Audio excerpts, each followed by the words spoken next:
Well, I have one more part of an interview from my visit to South Carolina, Trump's speech that he did there, where I talked to Trump supporters. And this one is pretty stunning, I gotta tell you. So stick around for it.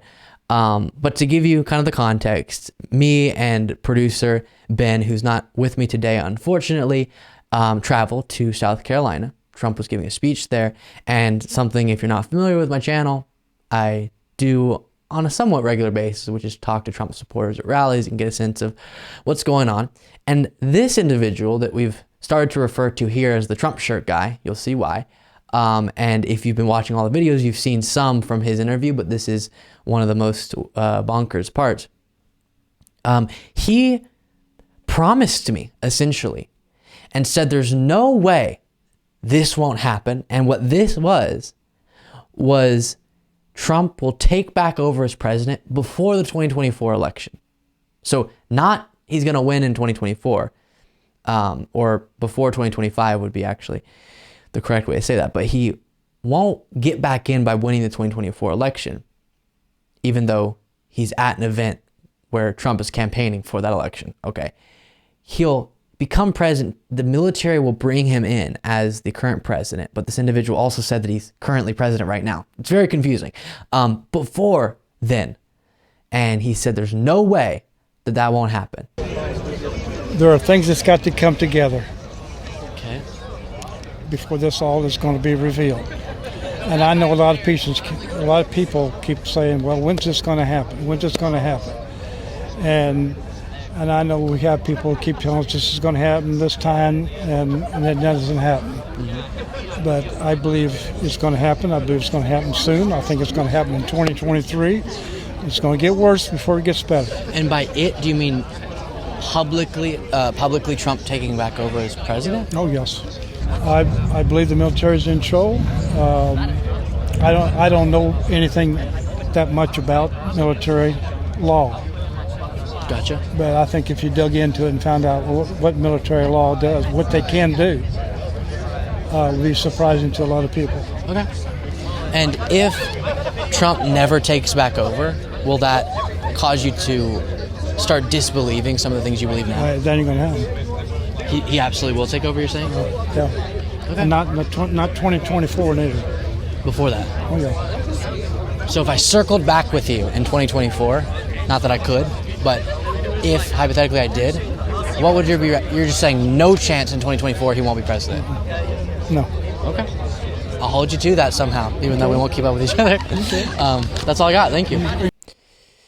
So I have one more thing I want to show you, but to respond to that, during the same interview, and you'll see this in the next thing I'm going to show you, and I've shown it in past segments, but just to continue, he said that Trump's currently the president, the military is in control, and Trump's directing that.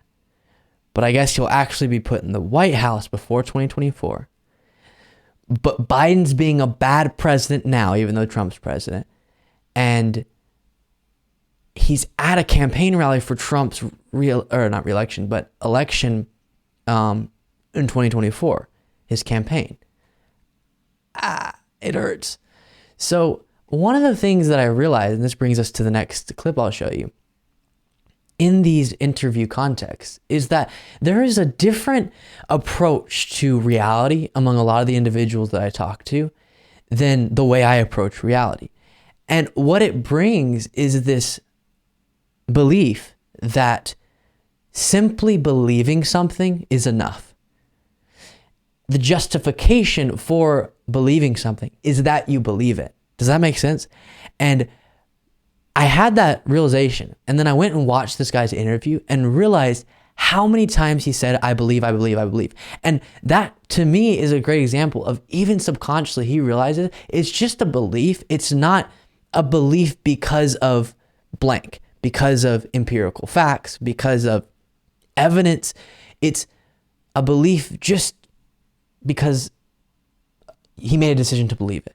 And watch how many times, just during this one guy's interview, how many times he said, believe, I believe, I believe, I believe. Not this is, but I believe. Not Trump is president, but I believe he's president. I believe she did. And I believe that. I just believe God, I believe, chose him. I actually believe I believe God. I actually believe that Trump is president right now. I believe they have proof of it. I believe, this is my personal opinion, I believe God. I also believe that I believe it's going to happen. I believe it's going to happen soon.